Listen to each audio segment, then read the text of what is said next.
Olá, como vai você? Espero que esteja muito bem, eu tenho certeza que sim. Que bom que você está aí para mais uma aula. Até aqui nós temos estudado sobre os conceitos bíblicos de revelação e acho que temos descoberto coisas interessantes. Sobretudo o conceito básico e fundamental de revelação. Revelação é uma atitude divina, uma ação de Deus, através da qual ele se autorrevela, uma iniciativa do Senhor. Ele escolhe pessoas específicas dentro do seu contexto histórico e a estas pessoas Deus fala verdades, conceitos, proposições sobre ele com objetivos de transformar, redimir e levar o ser humano de volta ao estado original. A Bíblia é o documento primário dessa revelação de Deus. E é por isso que é muito importante nós estudarmos a Bíblia e termos essa visão de que ela é a palavra do Senhor. A linguagem é do profeta, mas a palavra é de Deus. Uma palavra que tem poder para transformar, para redimir o ser humano. E a revelação máxima de Deus e completa de Deus é a pessoa de Jesus Cristo, nosso Salvador. Hoje nós vamos estudar sobre inspiração e vamos orar outra vez para que Deus continue nos iluminando, dirigindo e ajudando-nos para que a nossa compreensão seja correta nesse assunto que é muito importante para um relacionamento correto com a Bíblia, a palavra do Senhor. Nosso Deus, estamos aqui outra vez para continuar nossos estudos e queremos pedir a iluminação do Espírito Santo, ajudando-nos na nossa compreensão da verdade e daquilo que deseja que nós entendamos sobre a Tua palavra e a verdade do Senhor. Sê presente conosco, dá-nos Tua paz, certeza da Tua companhia e graça. Nós oramos por Jesus, nosso Salvador. Amém. A palavra inspiração, ela significa o Espírito em. A inspiração das Escrituras Sagradas, ela está intimamente relacionada com a revelação. Enquanto revelação é a comunicação inicial de informações, inspiração é a assistência que Deus dá ao profeta para que a revelação previamente recebida possa ser corretamente transmitida. Portanto, inspiração é o ato divino pelo qual Deus habilita o profeta a perceber e a comunicar de forma fidedigna e confiável aquilo que lhe foi revelado. O profeta é um ser humano, ele foi escolhido por Deus. E este profeta necessita do Espírito Santo, tanto para receber a revelação, a mensagem de Deus, como para transmitir, como para comunicar essa mensagem. Logo, a inspiração é o ato divino pelo qual agora Deus habilita o profeta a perceber e a comunicar aquilo que lhe foi confiado. Vou dar um exemplo. Você manda uma mensagem a uma pessoa através de uma criança. Você passa a mensagem para essa criança, você diz assim, olha, você vai dizer para o vovô, para a titia, sei lá quem, isso e aquilo. Então você comunicou, você deu uma mensagem para esta criança.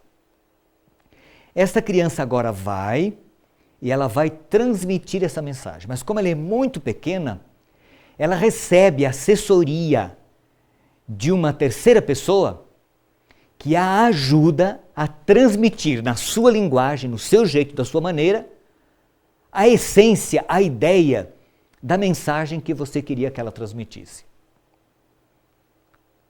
Esta é uma ilustração para o que Deus fez aos seus servos, os profetas, na hora em que eles foram comunicar, transmitir aos demais seres humanos aquilo que haviam recebido do Senhor através da revelação.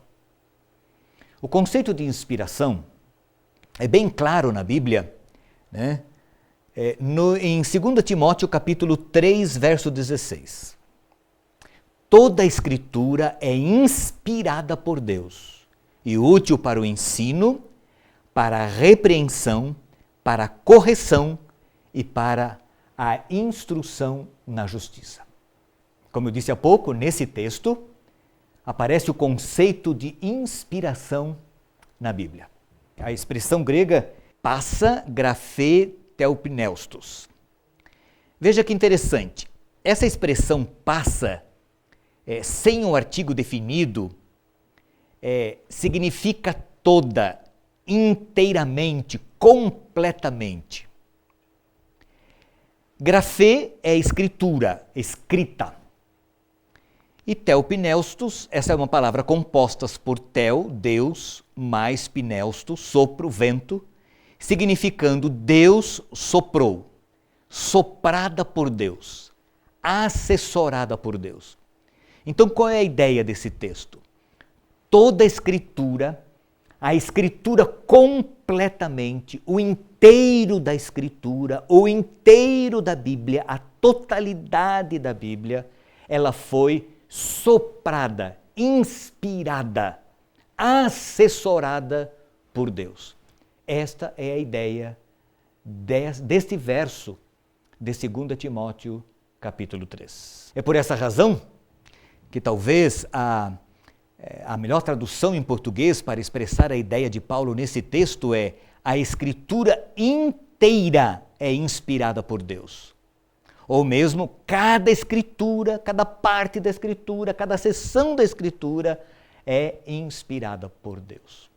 Desta maneira, por conseguinte, deve-se entender por essa declaração de que não existe qualquer porção das Escrituras Sagradas da Bíblia que não tenha sido assessorada, inspirada pelo Espírito Santo, emprestando-lhe assim vida e autoridades divinas à Escritura.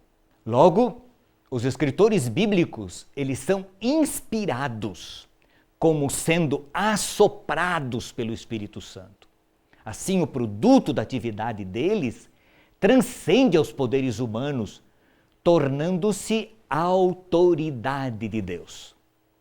Com esta ideia de Deus assoprar, ela não é estranha à linguagem bíblica, porque ela aparece várias vezes na Bíblia, na Escritura. Ela é uma metáfora da atividade divina. Veja, por exemplo, lá no livro de Jó, no capítulo 33, verso 4, o Espírito de Deus me fez, o sopro do Todo-Poderoso me dá vida. Está lá na Bíblia, é uma metáfora. O sopro de Deus, o fôlego de Deus, o soprar de Deus é que deu vida, é que deu atividade a Jó, diz o profeta. Nós temos uma outra ideia no Salmos 33, verso 6. Mediante a palavra do Senhor foram feitos os céus e os corpos celestes pelo sopro de sua boca. Esta é uma outra figura de linguagem que aparece na Bíblia. Logo, o sopro de Deus é a atividade que cria e causa todas as coisas, e a Bíblia é considerado produto dessa atividade divina. Logo, meu amigo, o conteúdo da Bíblia e o caráter da palavra de Deus são determinados pela ação de Deus. É por esta razão que Paulo conclui que a palavra de Deus é útil para o ensino, para corrigir, para instruir, para que o homem de Deus seja perfeito e perfeitamente habilitado para toda boa obra. E o que é que torna a Bíblia o livro que ela é? Não é o gênio humano, não é a prosa, não é a beleza de sua poesia, mas a característica de ser o sopro de Deus. É isto que torna a Bíblia diferente, um livro único, exclusivo. Deus soprou, Deus assessorou, Deus inspirou o profeta na hora em que ele foi transmitir, que ele foi escrever, que ele foi comunicar aquilo que havia recebido por revelação, que podia ter sido por sonhos, por visões, teofanias ou outra forma de Deus se revelar. Há um outro texto na Bíblia muito interessante que trata sobre isso, 2 Pedro capítulo 1, versos 19 a 21. Assim, temos ainda mais firme a palavra dos profetas. E vocês farão bem se a ela prestarem atenção. Como a uma candeia que brilha em lugar escuro, até que o dia clareie e a estrela da alva nasça em seus corações. Antes de mais nada, saibam que nenhuma profecia da Escritura provém de interpretação pessoal, pois jamais a profecia teve origem na vontade humana, mas homens falaram da parte de Deus, impelidos pelo Espírito Santo. Esse texto que eu li é um texto da NVI, da Nova Versão Internacional. A versão revista e atualizada diz: homens santos falaram movidos pelo Espírito Santo. Este texto fala da segura palavra profética proclamada pelos profetas. E o caráter geral da epístola, a epístola de Pedro, onde aparece esse texto, é um caráter pastoral.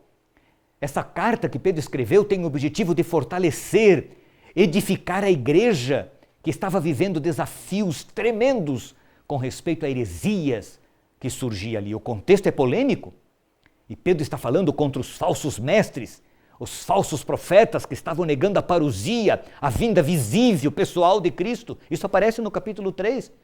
E por isso que Pedro diz que uma evidência para a volta de Jesus é a experiência da transfiguração. Isso aparece no capítulo 1. E aí ele afirma categoricamente: nós fomos testemunhas oculares destes fatos. Os mestres estão torcendo as Escrituras.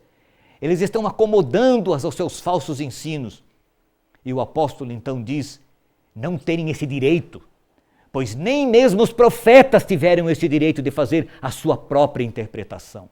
Os profetas, eles foram movidos pelo Espírito Santo. E após apresentar o aspecto negativo de como a Escritura não foram feitas, Pedro apresenta o aspecto positivo. Homens santos foram movidos pelo Espírito Santo. O Espírito cai sobre os homens, antropos, ser humano em grego, e eles foram movidos, fenomenai. Este verbo descreve os profetas ao serem impulsionados pelo Espírito Santo, como falando da parte de Deus. Esse texto afirma a inspiração dos profetas sem usar o termo inspiração. Pedro deixa claro: as Escrituras não são resultado dos impulsos, sentimentos ou reflexões humanas. Homens santos falaram movidos, impulsionados, dirigidos pelo Espírito Santo. Quando Pedro usa antropoi, quer dizer o homem como um todo, não apenas a sua boca, não apenas o seu dedo, seu braço, seus ouvidos, não, mas o homem, o ser humano completo, sua mente, seu coração, suas emoções, seu conhecimento, sua cultura, o ser humano. Estes homens reais, que viviam num contexto histórico, foram movidos, impulsionados, dirigidos, soprados, assessorados pelo Espírito Santo. Deu para você perceber o significado da Bíblia e da Palavra de Deus? Não há informação sobre um mecanismo, mas apenas uma declaração afirmando que as Escrituras não ocorrem pela vontade de homem nenhum. Deus é o guardião do processo. Ele revelou e ele inspirou esse ser humano a transmitir corretamente aquilo que lhe foi revelado. A inspiração garante que as Escrituras são o ponto de vista de Deus e não do homem. Não há, portanto, desvio daquilo que Deus intencionou comunicar. Aquilo que Deus queria comunicar foi comunicado pelo profeta, porque este profeta, na hora de comunicar aquilo que havia recebido por revelação, recebeu a assessoria de Deus, do Espírito Santo, que é Deus tanto quanto o Pai, quanto o Filho, que atuou tremendamente, diretamente nesse processo da transmissão da revelação e da vontade de Deus. Existe na nossa cultura, na cultura teológica, religiosa do mundo moderno, algumas teorias de inspiração. E eu quero falar com vocês sobre algumas, as básicas, as fundamentais. Nós não temos tempo de esmiuçar todas as teorias e também nem é o objetivo deste curso. Mas existem algumas teorias interessantes que vale a pena a gente analisar. Uma delas, por exemplo, é a teoria da inspiração natural. Esta teoria diz que os profetas bíblicos foram gênios da revelação e, como qualquer gênio da literatura, das artes, eles reproduziram e escreveram a Bíblia. Portanto, nessa teoria, os profetas foram naturalmente dotados como os líderes de outras religiões, tais como Maomé, Buda, etc.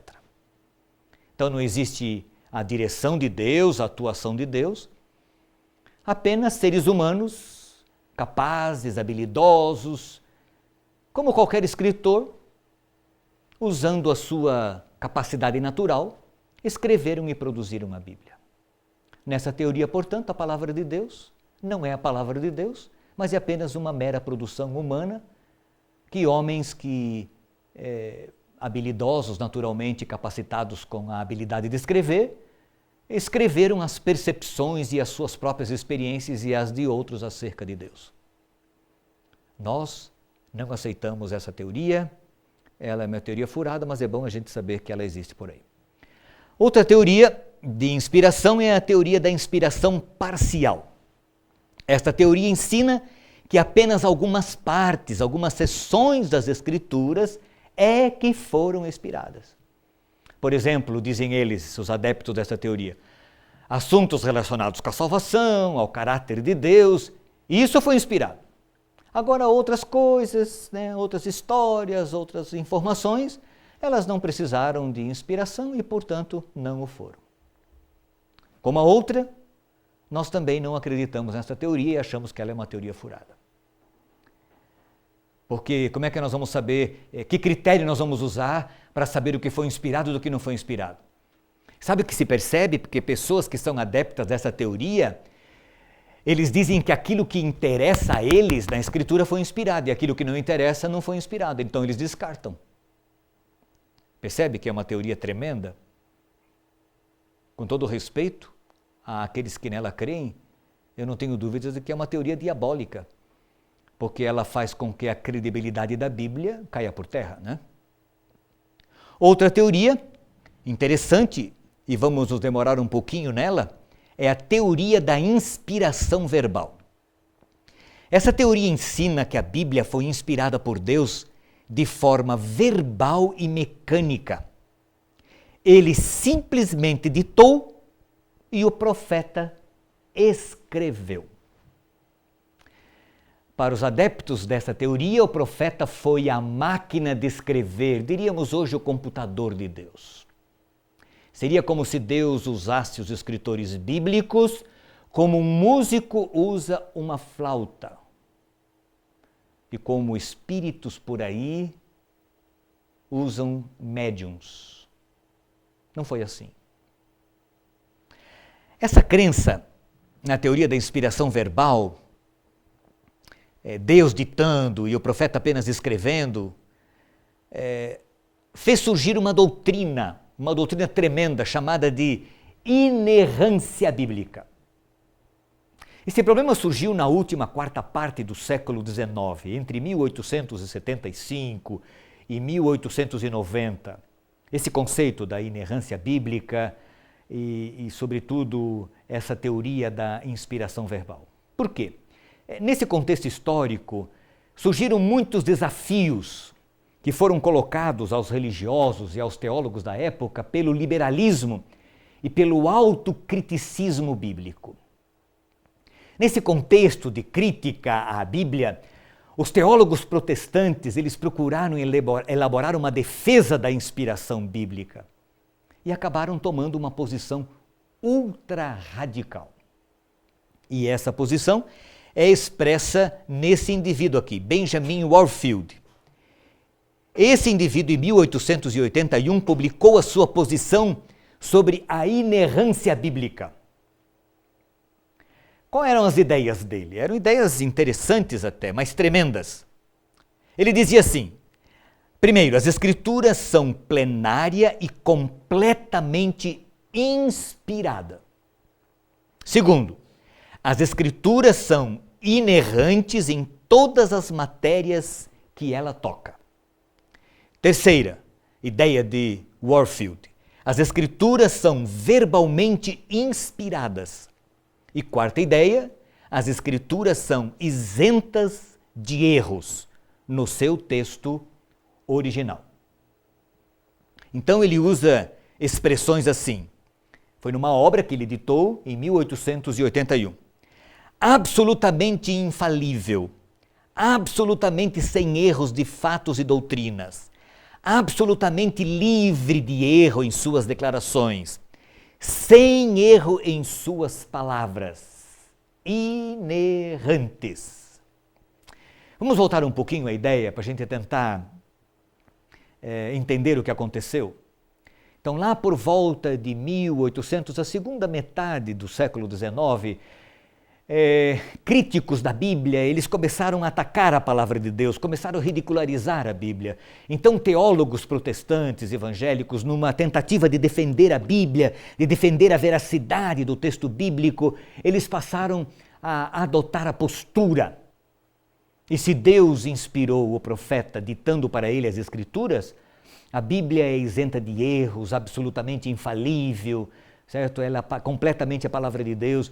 Então aí existem algumas verdades misturadas com algumas heresias, com algumas mentiras, mas foi essa postura que esses teólogos adotaram, e sobretudo Warfield, numa tentativa de defender a Bíblia.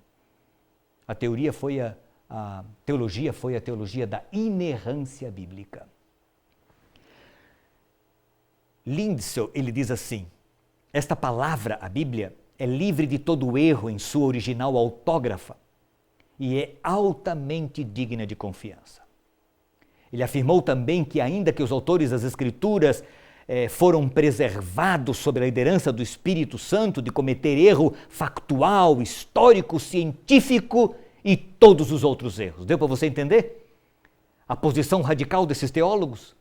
Eles chegaram a afirmar que os escritores bíblicos, já que foram inspirados pelo Espírito Santo, já que eles receberam a palavra de Deus ditada por Deus, Deus não erra, obviamente não existe nenhum erro nas Escrituras, quer seja erro científico, de informação histórica ou qualquer tipo de erro.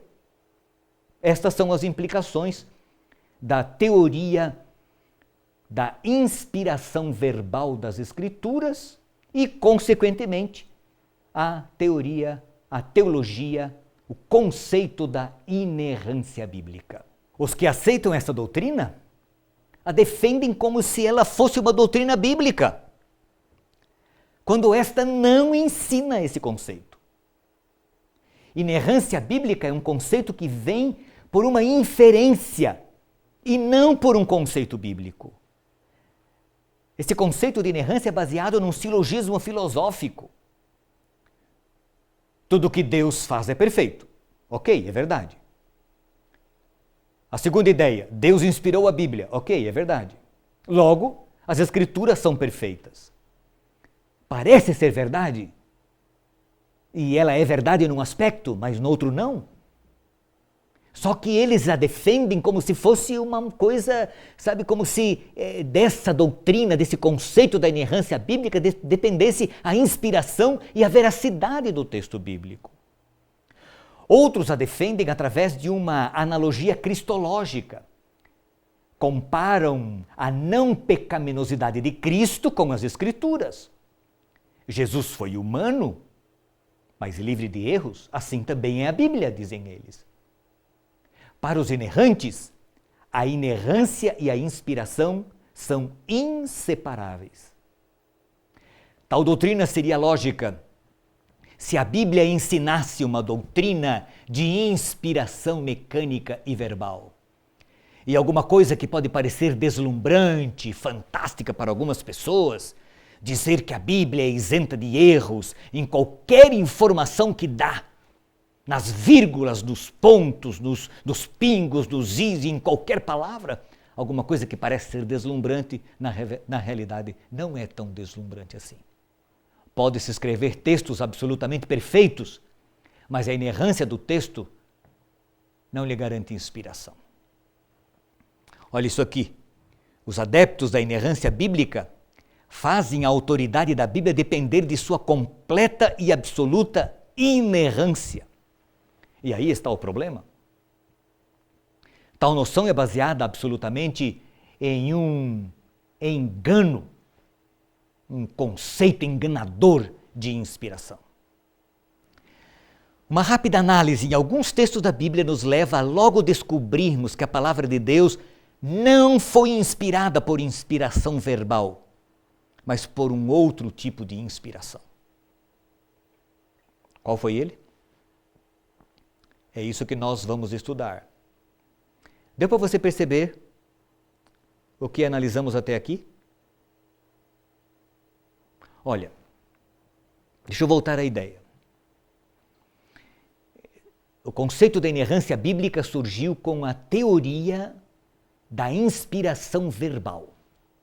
A teoria diz que Deus ditou palavra por palavra ao profeta, que o profeta foi usado como computador, a máquina de escrever, a mão ou a pena de Deus. Ora, Deus é perfeito. Se Deus ditou, consequentemente, o que o profeta produziu é um texto inerrante, isento de qualquer informação contrária, antagônica, sei lá o quê. Livre de erros. Só que esta não é uma verdade bíblica. A Bíblia não foi inspirada desta forma, ditada por Deus. Então vamos analisar alguns textos bíblicos e nós vamos descobrir ao analisar esses textos e informações que são mencionados, por exemplo, por vários autores, e a gente vai perceber que não existe uma harmonia em seus detalhes entre eles. O que não ocorreria se o processo tivesse sido por inspiração verbal. Você vai entender a ideia. Quer ver, por exemplo, a inscrição na cruz de Jesus. Mateus capítulo 27, 37 diz que o que estava escrito na cruz lá de Jesus foi: "Este é Jesus, o Rei dos Judeus". Já Marcos diz que o que estava escrito era "o Rei dos Judeus". Lucas, no Evangelho lá de Lucas 23, 38 diz "Este é o Rei dos Judeus". E João 19, 19 diz "Jesus Nazareno, Rei dos Judeus". E eu pergunto para você o que estava escrito lá. Este é Jesus, o Rei dos Judeus, o Rei dos Judeus, este é o Rei dos Judeus, ou Jesus Nazareno, o Rei dos Judeus? Deu para você perceber que aqui há uma diferente forma de dizer a mesma coisa? Palavras diferentes dizem a mesma coisa. Se a inspiração tivesse sido verbal, se Deus tivesse ditado a Bíblia para o profeta, para Mateus, para Marcos, para Lucas, para João, isso não teria acontecido. A informação dos quatro seria a mesma. Olha aqui, um outro exemplo. Mortos na praga de Baal-Peor. Em 1 Coríntios capítulo 10, verso 8, Paulo está falando da praga de Baal-Peor e ele diz que haviam morrido naquela praga 23 mil pessoas. Só que em Números 25, verso 9, a Bíblia declara que foram 24 mil pessoas que morreram nessa praga. E eu pergunto para você, foram 24 ou foram 23 mil que morreram? Quem está certo? Paulo ou Números? Quem está certo? Você percebe que existe uma discrepância aqui? Um fala que foram 23 mil, outro fala que foi 24 mil. Há um erro? Aparentemente sim, existe uma informação errada.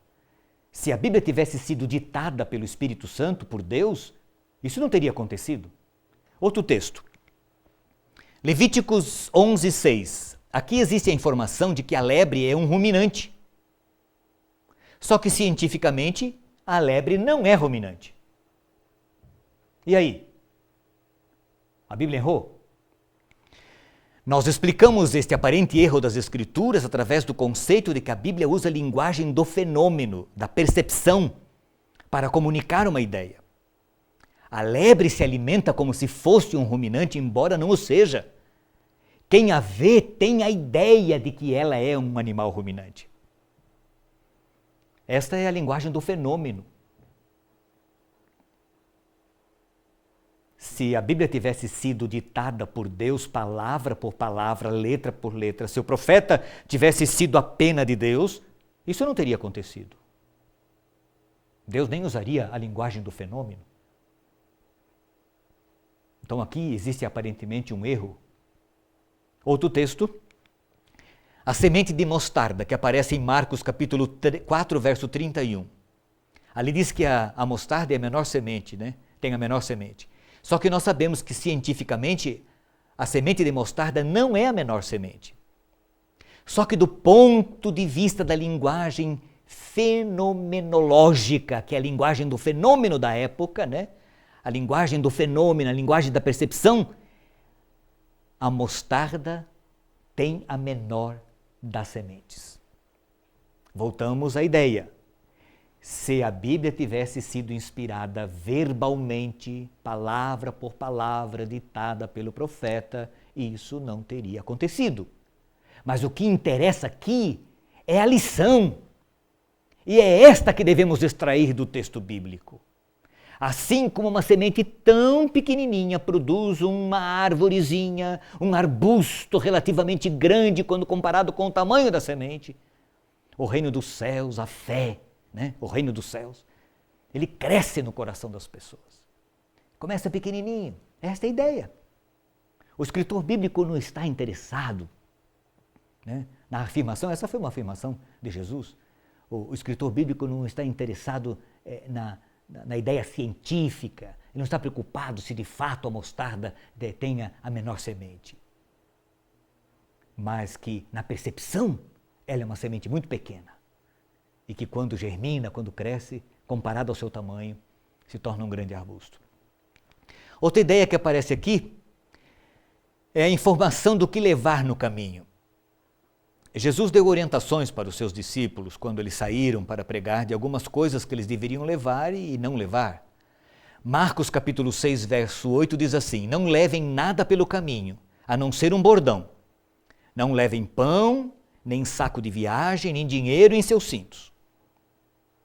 Já Lucas capítulo 9, verso 3 diz: não levem nada pelo caminho, nem bordão, nem saco de viagem, nem pão, nem dinheiro, nem túnica extra. Você conseguiu perceber? Olha aqui. Marcos diz, não levem nada pelo caminho, a não ser bordão. Então levem um cajado com vocês. Só que Lucas fala, nem cajado vocês devem levar. E agora? Quem está com a razão? Marcos ou Lucas? Se a Bíblia tivesse sido escrita, inspirada, pelo processo de inspiração verbal, isso não teria acontecido. Mas ela não foi. Outro texto. A advertência de Jesus a Pedro. Mateus 26, 34 diz assim: asseguro-lhe que ainda esta noite, antes que o galo cante, 3 vezes você me negará. Marcos capítulo 14, verso 30, falando dessa mesma observação de Jesus que ele fez a Pedro, a Bíblia diz assim: asseguro-lhe que ainda hoje, esta noite, antes que 2 vezes cante o galo, 3 vezes você me negará. Mateus diz, antes que o galo cante, 3 vezes você me negará. Marcos diz, antes que o galo cante, 2 vezes, você vai me negar 3 vezes. E agora? A Bíblia errou? Alguém diria. E para os adeptos da inerrância bíblica, isso aí é um bicho de 7 cabeças.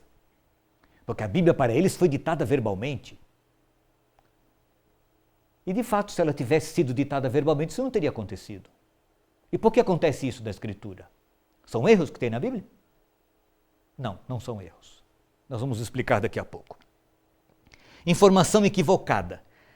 No Evangelho de Mateus, no capítulo 27, dos versos 3 ao verso 10, aparece uma declaração de que com o dinheiro da traição de Judas se compraria um campo de oleiro. E ali, esta declaração profética é atribuída a Jeremias.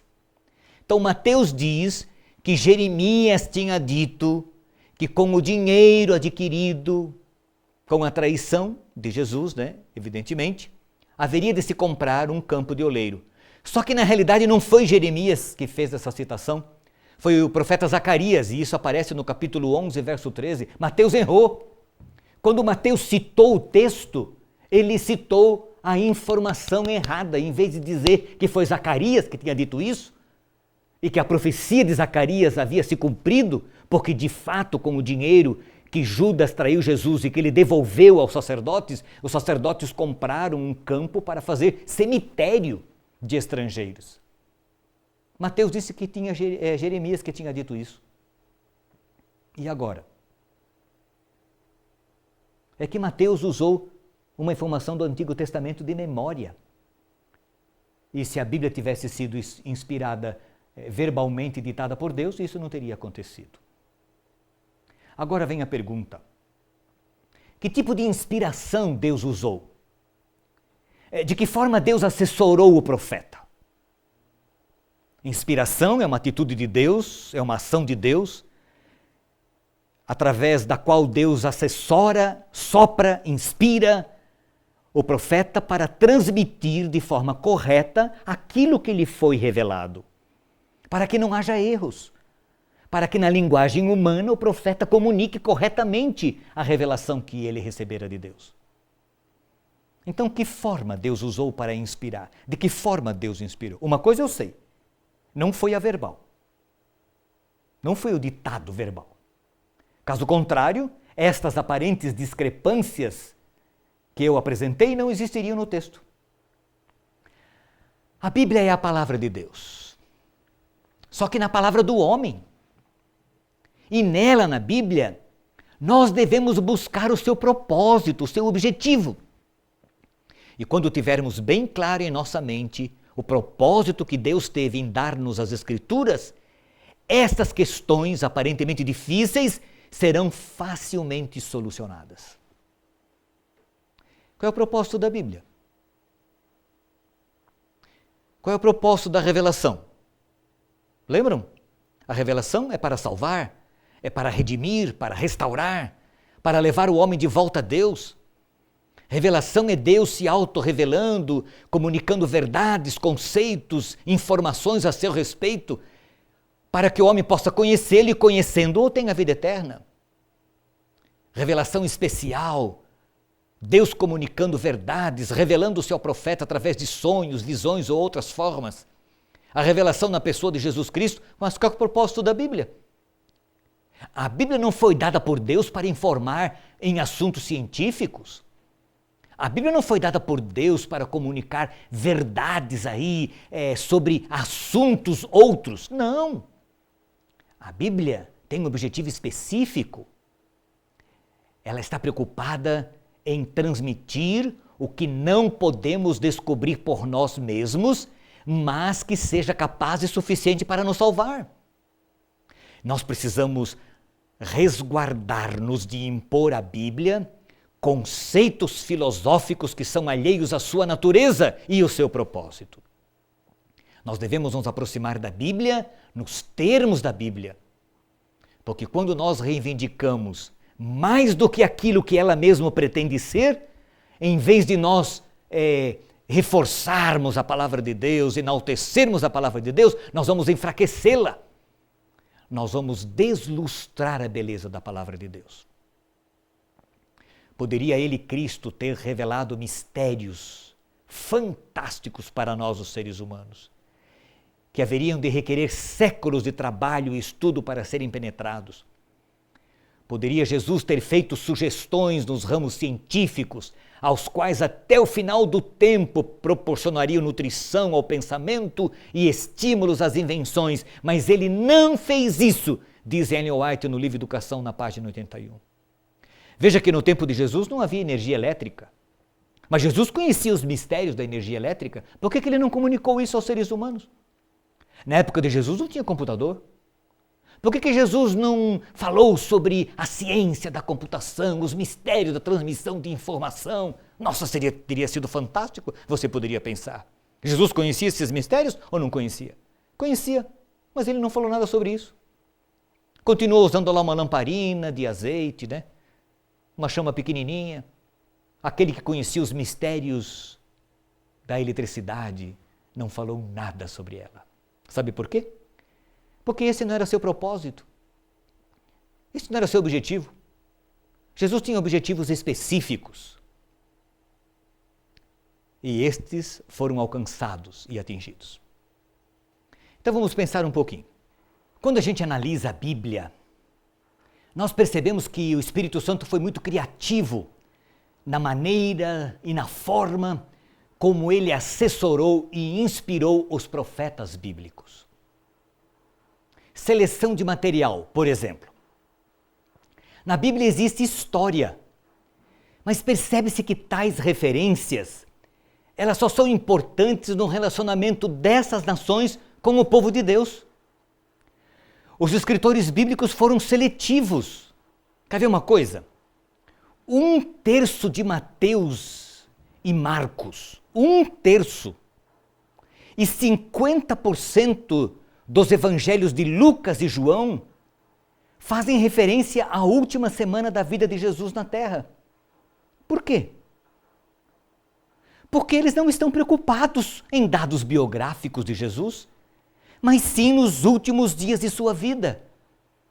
Pois esta parte nos interessa especialmente. É muito importante a gente conhecer o que aconteceu naquela fase final da vida de Jesus. A percepção seletiva dos profetas também é claramente percebida em João, por exemplo, no capítulo 21, versos 24 e 25. Ali João diz que o que foi escrito aqui foi escrito para que você possa crer. Ele diz assim: Jesus fez muitas outras coisas, muitos outros sinais, mas estes que estão escritos aqui na Escritura, nós transmitimos a você para que você pudesse crer. Deu para perceber? A seleção de material?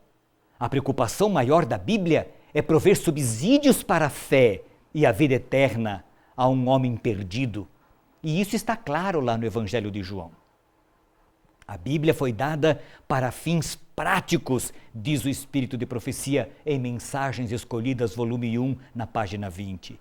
O propósito da Bíblia é Cristo. Seu propósito primário é revelar Jesus, o Salvador. Eu sou o caminho, a verdade e a vida. João capítulo 14, verso 6. A Bíblia nos dá sabedoria para alcançarmos a salvação, 2 Timóteo 3,15. Nas Escrituras, nós encontramos muitas coisas que são secundárias, são materiais que funcionam como suporte para apresentar Jesus, o foco, o caminho da salvação. Portanto, a ênfase das Escrituras não é sua inerrância, mas sua fidedignidade. A sua autoridade é por causa daquele que fala e que fala através dela. Nós temos de admitir que o conhecimento que temos de Deus é parcial. Mas esse conhecimento é necessário. Ele não é absoluto, mas é suficiente e é um conhecimento adequado. Como sabemos que a Bíblia é adequada e infalível guia para a vida cristã? Como nós sabemos? Pelo exemplo de Jesus e dos apóstolos. A maior prova, o carimbo final de todos os outros argumentos, é que Jesus, sem reservas, endossou o Antigo Testamento. A Bíblia que Jesus usava, a parte da Escritura que Jesus usava, é aquela que hoje nós chamamos de Antigo Testamento. E em nenhum momento Jesus questionou o Antigo Testamento, pelo contrário, ele aceitou cada ponto que o Antigo Testamento apresenta. Aceitou a história do relato do Gênesis, aceitou a história do relato do dilúvio, de Noé, de Ló, de Jonas, da mulher de Ló e de outros, falou de Daniel. Nunca questionou nenhuma discrepância. E ele não tinha as autógrafas em suas mãos. Autógrafas, esta palavra quer dizer o texto original, o texto que saiu das mãos do profeta. O que Jesus tinha nas mãos eram cópias. Cópias que tinham sido copiadas e copiadas. A Bíblia que usava, no entanto, é a mesma que temos hoje. E ele em nenhum momento questionou. Então você percebeu? Os profetas, eles foram seletivos na escolha do material. E quando eles falam de história, quando eles falam de informação científica ou de qualquer outra coisa, eles têm um objetivo em mente. E o objetivo primário da Escritura é apresentar Jesus e a salvação. Os apóstolos também aceitaram o Antigo Testamento, assim como Jesus, como sendo a palavra de Deus. Sabe aquele texto que nós analisamos há pouco de Paulo? Toda a Escritura é inspirada por Deus, ele diz. Ele não falou assim, toda a Escritura é inspirada por Deus, menos aquelas partes em que há discrepância entre um escritor e outro, naquela informação assim. Sabe aquela informação de que a lebre não é um ruminante? Pois é, aquele ali está errado, cuidado com aquilo. Não, Jesus nunca falou sobre isso, nem os apóstolos. Paulo diz, toda a Escritura é inspirada por Deus. Toda a Escritura, não como aquela que encontramos no original, mas toda a Escritura como aquela que Paulo tinha em suas mãos, que eram cópias. Cópias. A fidelidade e a fidedignidade da Bíblia não depende de nossa habilidade e de nossa capacidade de justificar ou explicar as dificuldades que nós encontramos na Bíblia. Nós devemos aceitar a palavra de Deus como ela nos foi dada.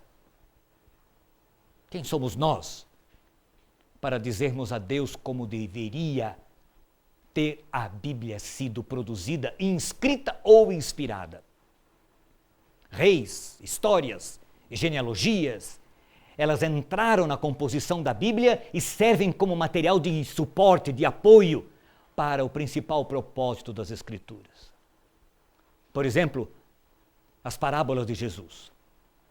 Nelas há muito material, suporte, com a intenção de se chegar a uma lição central. Na parábola do bom samaritano, por exemplo, Jesus cria um quadro para o desfecho da parábola. Quem é o meu próximo? É a pergunta que Jesus faz. Esse é o objetivo, esse é o foco do ensino que Jesus quer transmitir. Mas ali aparecem vários personagens. Ali tem um viajante, ali tem um caminho de sangue, ali tem um salteador, um bandido, um levita, um sacerdote, um samaritano, um estalajadeiro. Todos são elementos da composição da história que tem uma verdade, uma mensagem central. E é esta mensagem que deve ser buscada, e é esta que Deus quis revelar, e é esta que Jesus quis ensinar, e é esta que o Espírito Santo quis que chegasse a nós, e não os elementos secundários que compõem a história. A Bíblia, no seu todo, é como uma grande parábola. Nela há material de suporte. Voltamos a essa ideia. Mas o seu tema central é Cristo Jesus e a salvação que nós encontramos nele. O material suporte é importante, mas tal material tem que ser entendido, compreendido no contexto a quem primariamente a mensagem foi dirigida.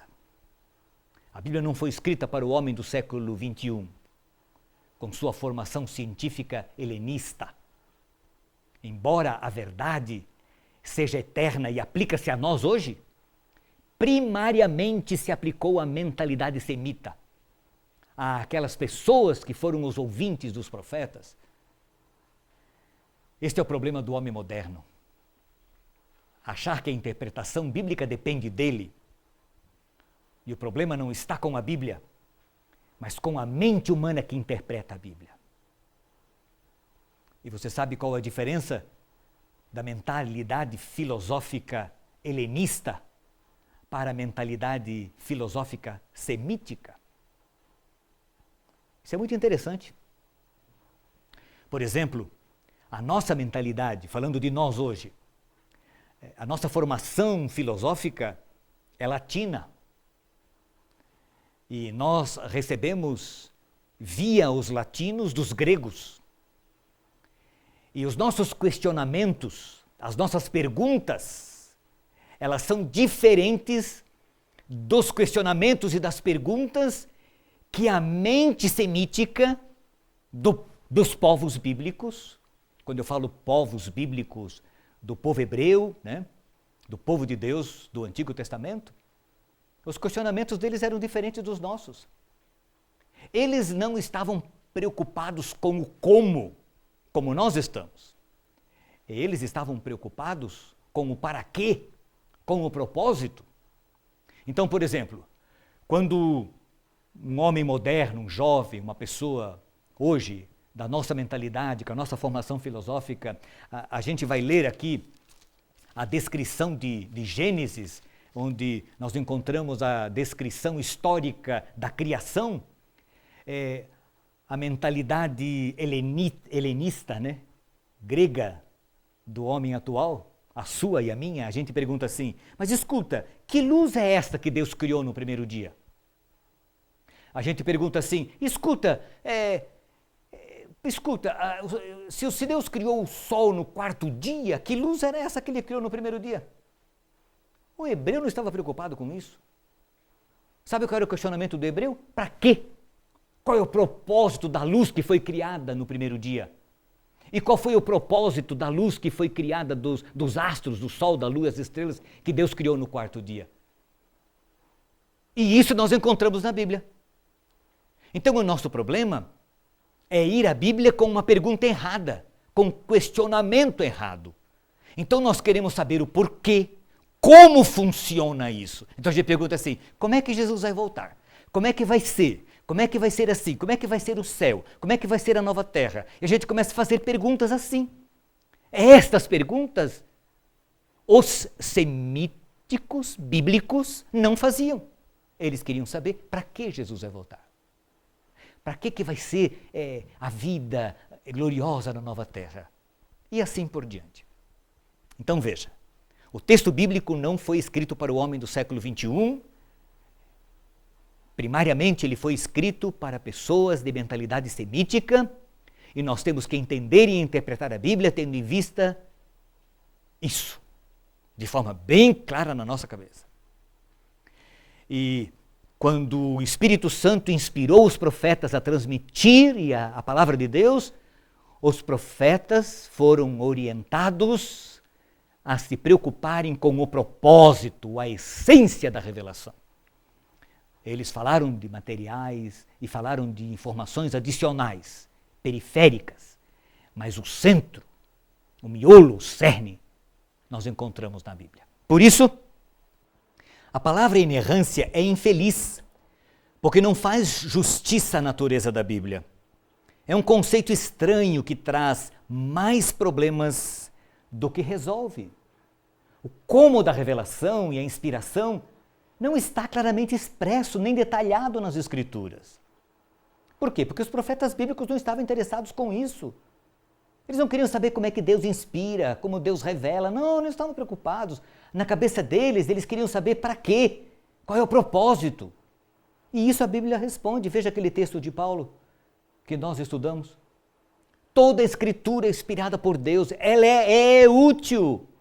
Ele não se preocupa em mostrar o detalhe da inspiração, mas ele fala do propósito, útil para ensinar, para redarguir, para corrigir, para fazer com que o homem seja perfeito na justiça outra vez. A mesma coisa aparece com Pedro. Pedro diz, homens santos foram movidos pelo Espírito Santo, com propósitos definidos. É um mistério. Faz parte do propósito de Deus, e o homem não é chamado a dar explicação àquilo que Deus não explicou. A Bíblia, portanto, é a palavra infalível de Deus na vestimenta humana. Deus se revela através de conceitos e imagens humanos. Deus acomodou-se a si mesmo à linguagem e ao modo de pensar dos povos dos tempos bíblicos, entrando no homem e nas limitações desse homem. Mas, uma vez que os escritores bíblicos foram inspirados pelo Espírito Santo, a Bíblia é a infalível palavra de Deus, na linguagem humana. É rema theos, é a palavra de Deus, é da Bar Yavé, é a palavra de Deus, a palavra revelada, a palavra inspirada, a palavra soprada, que tem poder para fazer as coisas acontecer, a palavra que teve o poder para criar os mundos, o universo, dar vida ao ser humano. E eu pergunto, a Bíblia tem erros? E a resposta é: não. Na medida em que nos lembremos do longo e laborioso processo pelo qual ela veio a nós. A Bíblia tem erros? Eu respondo não. Na medida em que aceitemos os padrões de precisão em que foi escrita e nos recusamos a impor sobre ela um padrão estranho, alheio a ela. E eu torno a perguntar: a Bíblia tem erros? Não. Na proporção em que estivermos dispostos a abrir espaço para algumas dificuldades, rugas, fragilidade humana que Deus permitiu que ela tivesse. Me diga uma coisa, o Espírito Santo não sabia que quando Mateus estava dizendo e falando da profecia lá, citando como se fosse Zacarias, citando Jeremias, como tendo sido ele aquele que tinha dito que o dinheiro com que Jesus tinha sido traído, com ele haveriam de comprar um campo de oleiro? O Espírito Santo não sabia que Mateus estava errando, entre aspas, a informação? Claro que sabia. Por que ele não corrigiu? Porque não é relevante. Isso não é importante. O importante é a essência, a ideia. Uma profecia profética, há alguns anos proferida, havia se cumprido. Pronto. Como é que então nós harmonizamos algumas aparentes discrepâncias na Escritura Sagrada? Na Escritura que não tem erros, mas que tem dificuldades, aparentes dificuldades. Primeiro, algumas podem ser resolvidas pelo estudo, pela pesquisa da língua, do contexto histórico, do propósito teológico pelo qual aquilo que está sendo analisado foi escrito. Segunda razão, ou segunda forma, melhor dizendo, para nós resolvermos essas aparentes discrepâncias, não há mais alta visão da inspiração do que aquela que a Bíblia contém. E este é o meio pelo qual Deus nos deu. Qualquer esforço para remover todos os seus traços humanos, para alisar todas as suas rugas que Deus as permitiu, é diminuir o propósito da Escritura. Deu para você entender? Nós temos que respeitar o Espírito Santo. Ele foi o mentor da inspiração. Ele deu assessoria aos profetas. Deus foi o revelador, o agente, e ele, o Senhor, não se incomodou com essas aparentes discrepâncias e situações aparentemente difíceis que podem criar problemas e obstáculos para algumas pessoas. Por que defender uma teoria de inerrância bíblica, fazendo da Bíblia, entre aspas, um super livro humano, quando ela é a palavra de Deus e o Deus que revelou essa palavra não corrigiu essas aparentes discrepâncias, respeitou o agente que havia sido escolhido por ele para transmitir o texto bíblico e aquilo que foi revelado para ele. Nós temos que respeitar a Deus. Terceira forma para resolver essas aparentes discrepâncias. A Bíblia segue o mesmo modelo da suprema revelação de Deus, que é Jesus Cristo. Jesus Cristo é Deus, completamente Deus, nunca deixou de ser Deus, mas assumiu a natureza humana, as fragilidades humanas. E como ser humano, ele sentiu fome, ele sentiu sono, ele sentiu sede, porque era um como nós, mas era Deus, completamente Deus. Assim é a palavra de Deus, a Bíblia. A Bíblia é a palavra de Deus encarnada na linguagem humana, na forma humana. E Deus respeitou o ser humano, mantendo os propósitos originais da revelação que esse ser humano recebera do Senhor. Outra forma para nós resolvermos essas aparentes discrepâncias é: não houve nenhuma intenção de Deus em impressionar o homem com a aparência da Escritura. Pelo contrário, a aparência foi velada em sua humildade. A Bíblia é um livro complexo, mas simples.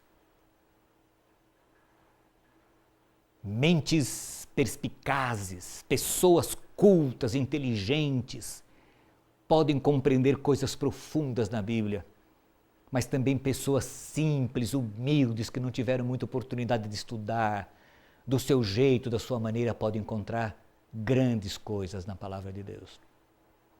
A Bíblia não é um super livro. Nunca foi a intenção de Deus fazer isso, impressionar o ser humano, né? O homem, com um super livro. Não. Enquanto alguns nada veem nele, ele é, no entanto, a outra encarnação da Palavra de Deus. E nós temos que ter em mente isso. Absolutamente perfeita, nesta vestimenta humana nós deveríamos curvar-nos diante dela e exclamarmos como Samuel: fala, Senhor, porque o teu servo ouve. Ou como Saulo, na estrada de Damasco: Senhor, que queres que eu faça? Você já percebeu que a Bíblia não encobre os erros das pessoas? Esses dias alguém me disse assim: por que nós não podemos ter mais de uma mulher, pastor, se na Bíblia nós encontramos servos de Deus com mais de uma mulher? Por que nós não podemos ter mais de uma esposa? Eu disse para ele: sabe por que a Bíblia fala de homens que tiveram mais de uma esposa? É para que nós tenhamos apenas uma. Para que nós não esqueçamos de obedecer a Deus, porque na história destes homens que tiveram mais de uma esposa, nós encontramos as dificuldades que eles enfrentaram por não seguirem as orientações de Deus, e sim a da cultura predominante da época em que viveram, tendo mais de uma esposa. É para isso. Agora, se Deus quisesse nos impressionar com um super livro, Ele tiraria todas essas discrepâncias, essas coisas, como nós fazemos quando nós escrevemos a biografia de uma pessoa. Nós encobrimos as falhas, os defeitos, falamos só das coisas boas. Já viram os depoimentos de alguém no funeral da pessoa? Né? Só falam de coisas boas da pessoa morta, né? Deus não quis nos impressionar. Outra forma de resolvermos estas discrepâncias, nós devemos ter claramente em mente o propósito das Escrituras. Não esqueçam disso, é muito importante. O propósito das Escrituras. Quando nós temos claramente na nossa mente o propósito que Deus tinha ao inspirar, ao revelar, ao transmitir a sua palavra, nós não vamos encontrar dificuldades e vamos resolver todas as aparentes discrepâncias que possivelmente possamos encontrar na palavra de Deus. Terminamos esse assunto? A inspiração das Escrituras. O próximo tema que nós vamos estudar vai ser modelo de inspiração. Qual foi o modelo que Deus usou, que o Espírito Santo usou para de fato inspirar as Escrituras? Não foi o modelo verbal. Nossos argumentos aqui eu acho que foram suficientes para você chegar a esta conclusão. Deus não ditou a Escritura para o profeta palavra por palavra. A inerrância bíblica é um conceito estranho à palavra de Deus. Não foi desta forma que Deus inspirou a sua palavra. Também não foi a inspiração natural de homens capazes, inteligentes, sábios, superdotados, com a capacidade de escrever. Não foi dessa forma. E também não foi pelo modelo da inspiração parcial, isto é, parte da Bíblia foi inspirada e parte não foi inspirada. Não foi assim. Mas como foi? Nós precisamos estudar, descobrir na Bíblia como foi que Deus inspirou os profetas a escrever e a transmitir corretamente aquilo que Ele, o Senhor, lhes havia revelado. Até a nossa próxima aula.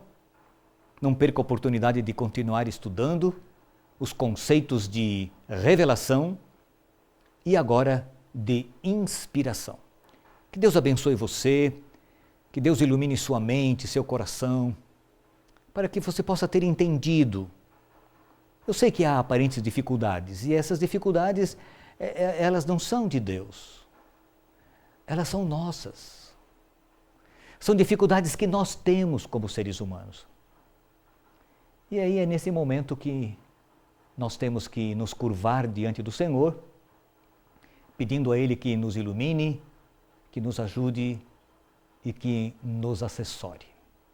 Então, na próxima aula, vamos estudar sobre como foi que Deus, de fato, inspirou as Escrituras. Que tipo de inspiração o Espírito Santo usou. Até lá!